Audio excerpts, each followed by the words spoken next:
Bienvenida Maite Vitoria Daneris, que Muchas creo que gracias. es tu primera vez aquí en Albacete, ¿no? Sí, Y vienes a presentar tu segundo largo, si no me equivoco, que es La patria de los heladeros, un documental que vamos a hablar, pero primero dime cómo ha sido la experiencia de que has venido aquí con un guión, cómo ha sido la experiencia de presentarlo aquí en el Lanza, ¿no?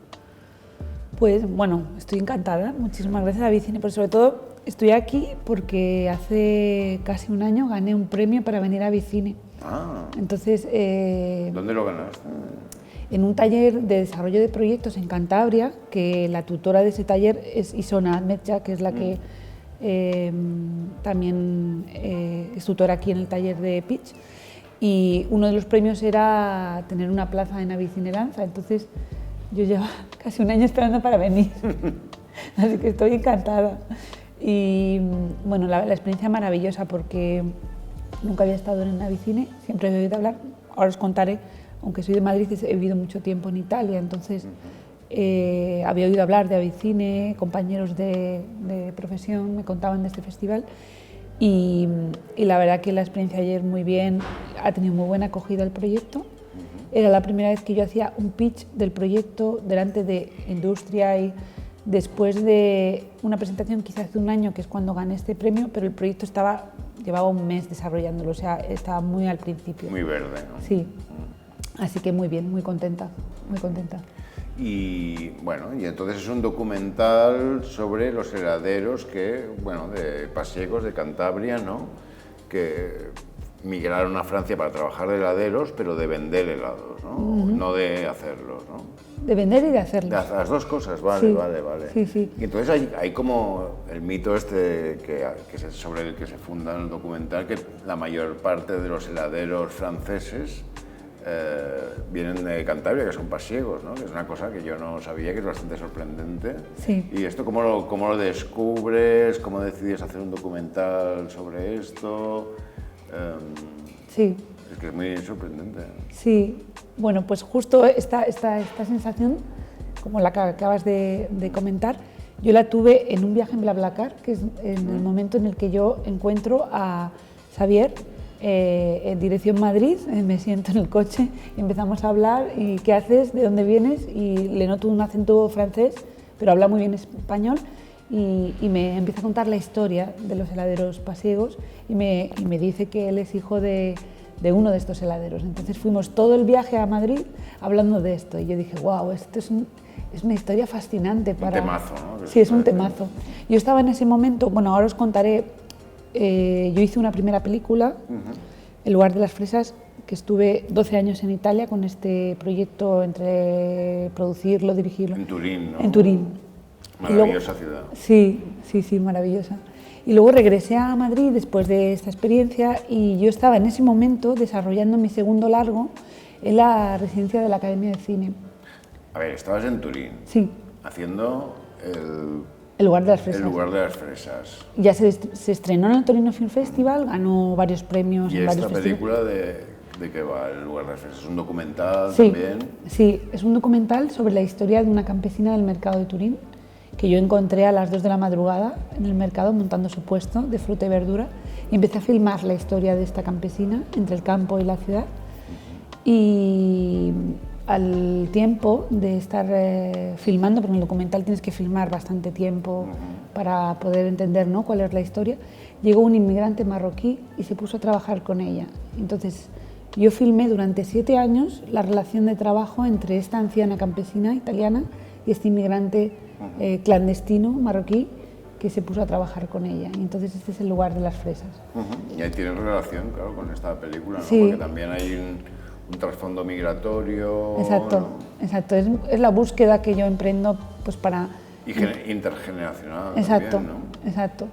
Y entonces yo llegué a Madrid después de haber vivido una experiencia brutal con El lugar de las fresas, porque se estrenó en varios festivales, ganó varios premios, luego se fue a 23 ciudades del mundo, fue traducida a 4 lenguas más, entonces la experiencia duró muchos años. Y yo regresé a Madrid y emprendí mi nuevo guión de desarrollo, que no es el de La patria, sino uno entre medias, que ha sido el que me ha ocupado los últimos años, una historia de mi familia.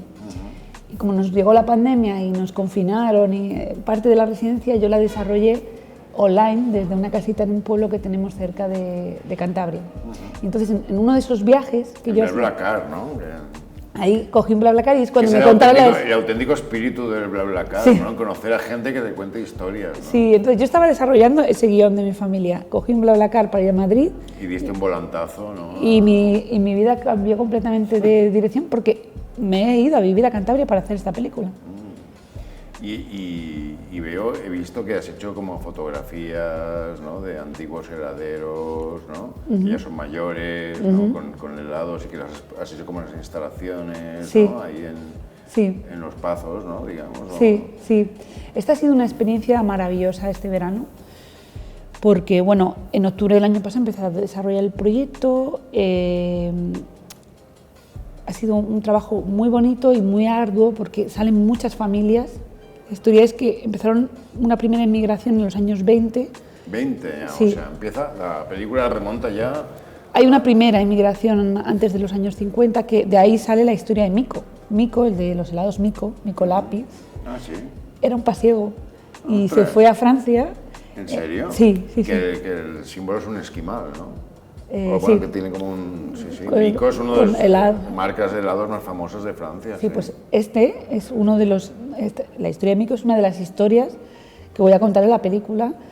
Él es pasiego, desciende de uno de los 3 pueblos pasiegos, porque no sé si sabes que aunque los valles pasiegos sean valles pasiegos, hay 3 pueblos que son los pueblos pasiegos, que son San Pedro de Romeral, San Roque de Rimiera y la Vega de Paz. Y de estos 3 pueblos en concreto salen la mayoría de heladeros franceses, ¿no? Sí, exacto, de estos 3 pueblos y de las pedanías, digamos, porque allí hay una casa, a lo mejor viven en cabañas, que son las cabañas pasiegas, en medio de las montañas, y entonces el pasiego pues se dedica a cuidar las vacas y a estar en medio de la montaña. Esta es la vida del pasiego, ¿no? Y entonces a partir de la historia de Mico ya se desata toda esta tradición de... Sí, no es exactamente Mico el primero, pero bueno, ya pero tenían hay un tradición. pasiego que se va a Francia, empieza a hacer helados o a venderlos... Empezaban con las castañas y con los barquillos. O sea, tienen una tradición del trabajo ambulante, porque el pasiego tiene un trabajo ambulante con las vacas de hacer las mudas, ¿no? Entonces, esta tradición de barquillos, vendían agua como endulzada con miel, ambulante, o sea, había ya una tradición anterior a lo de los heladeros que se va desarrollando. Y entonces, eso a principios del siglo. Entonces hay una primera inmigración en los años 20 y hay muchísimo material gráfico que estamos encontrando, y luego hay una segunda en los años 50. Por guerra. Sí, el padre de Xavier, que es el que me contó la historia de BlaBlaCar, llegó en el 58 a Francia, y la historia de él es bastante alucinante. Yo la conté ayer en el pitch que hice. Es que él nació en una cabaña, a la media hora de nacer murió su madre, vivió una vida de bastante escasez con su padre, hasta que a los 20 años muere su padre. Él está solo allí en los valles pasiegos y se va a pie a Santander, coge un tren y durante 2 días se va a 1200 kilómetros sin saber ni leer ni escribir. ¿Y por qué se va ahí? Porque uno de la zona del pueblo ya estaba allí. Se iban diciendo entre ellos, se iban pasando los trabajos, como la mayoría de las veces sucede con la inmigración, ¿no? Que son cadenas migratorias. Entonces se va allí de ayudante, ya había trabajado algo en el País Vasco y empieza a trabajar de heladero. Heladero siempre, claro, es vender, pero es hacer también. En concreto la historia de Juan Manuel, esta que cuento, él hacía y vendía. Y empezó a desarrollarse, a aprender el oficio y llegó a ser jefe de laboratorio. Wow. Sí, y de una de las marcas muy importantes, que es Casa Ruiz, que está en el norte de Francia. Y entonces, ¿qué pasaba? Que en el año 50, entre los 50 y 60, todo el norte de Francia... Casa Ruiz es una marca de helado francesa. Sí. Mira que soy muy heladero. Sí, Casa Ruiz en Cambrai, al norte de Francia, cerca de Lille. En los años 50 estaban los principales, digamos principales porque también en París había, pero sobre todo la gran masa es en el norte de Francia. Las principales ciudades y pueblos estaban, llenas de estas heladerías y carritos ambulantes con apellidos Ruiz, Gómez, Martínez. O sea, todo el norte de Francia está poblado de estos carritos con apellidos españoles. Entonces ellos se iban ahí, migraban, se convertían en heladeros y ya no volvían. Ya no volvían. Bueno, volvían al pueblo en invierno, porque el trabajo del helado es en verano. Claro. Y entonces, cuando nosotros la mayoría estamos de vacaciones, ellos es cuando más trabajo tienen. Entonces ellos estaban la temporada fuerte, aunque en Francia hay mucha tradición de tomar helado en invierno, pero la mayor parte del año, o sea, de abril hasta octubre, estaban en Francia trabajando muchas horas, muchos días sin descansos y fines de semana, y regresaban a España en octubre. Wow. Y esto ha seguido años 20, años 50 y luego ha habido más generaciones y todavía sigue esto. Ha habido un boom desde los 50 hasta los 80, ya con, digamos, las neveras, la revolución industrial, porque ellos tenían que enfriar en neveras de hielo que fabricaban ellos, o sea, no tenían neveras eléctricas. Ya todo eso cambió y en los años 90 ya empieza a descender. Y se vuelve más industrial, exacto. Imagino, ¿no? En esa época, algunos pasiegos deciden volver, otros se quedan por circunstancias.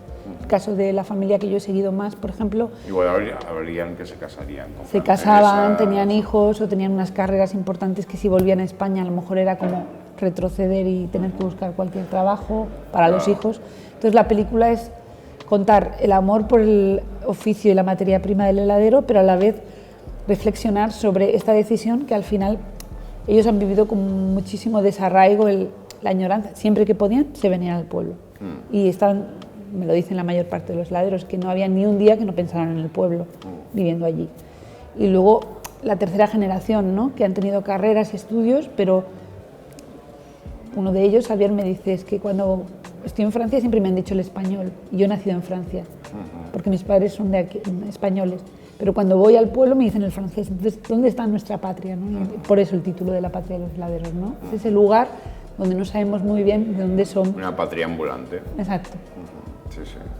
Bueno, pues muy bien. Entonces el plan, ¿ya tienes mucho material? Ya, Tengo mucho material, pero estoy aquí sobre todo, bueno, por el premio que nos concedieron hace un año para venir aquí a hacer el pitch. En este año han sucedido muchas cosas maravillosas, entre ellas hemos encontrado una película del año 47 de archivo de heladeros pasivos, que es la que he mostrado ayer en el teaser pitch. En mayo nos han concedido las ayudas del Gobierno de Cantabria a la producción. Digo nos, porque en realidad yo estoy sola, pero tengo un equipo que he formado con dos heladeros, hijos de heladeros, Xavier y otro hijo de otro heladero que lleva años haciendo una búsqueda de familias, recopilando materiales, y un periodista, Miguel Ángel, en Cantabria. Este equipo me está ayudando a desarrollar toda la investigación. Pero el proyecto ha crecido muchísimo y estoy buscando una productora española que quiera hacer una coproducción, porque lo que queremos es ir a Francia a buscar coproductor francés. Sí, interesante. Entonces, estamos aquí. No es raro, es bastante posible. Sí, natural, que se lancen, ¿no? Sí, sí. Entonces estoy aquí para buscar este coproductor español. Muy bien, pues mucha suerte. Sí, es muy importante que hagamos la película lo antes posible, porque lo primero, esta es la última realidad que queda de esta historia, porque es una vez que muchos tienen hasta 90 años. Wow. Entonces, si se mueren, ya nadie va a contar esta historia. O sea, sus terceras generaciones, alguno ha seguido con el negocio, pero ya no en esa manera tan masiva. Entonces, esta es la última realidad que queda, y después de esto ya quedarán estudiosos del tema. Entonces, es muy importante hacer esta película para que podamos conocer esta historia. Perfecto, pues mucha suerte. Muchas gracias.